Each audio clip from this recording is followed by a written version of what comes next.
ஒன்றையும் குறித்து கவலைப்படேன். என் பிராணனையும் அருமையாக எண்ணேன். என் ஓட்டத்தை சந்தோஷத்தோடு ஓடி முடிப்பேன். கர்த்தரிடத்தில் பெற்ற ஊழியத்தை நிறைவேற்றுவேன். இதுதான் என் விருப்பம் என்று பவுல் நம்மை தட்டி எழுப்புகிறார்.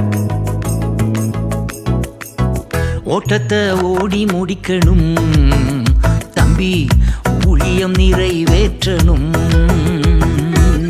ஓட்டத்தை ஓடி முடிக்கணும் தங்கச்சி, ஊழியம் நிறைவேற்றணும்.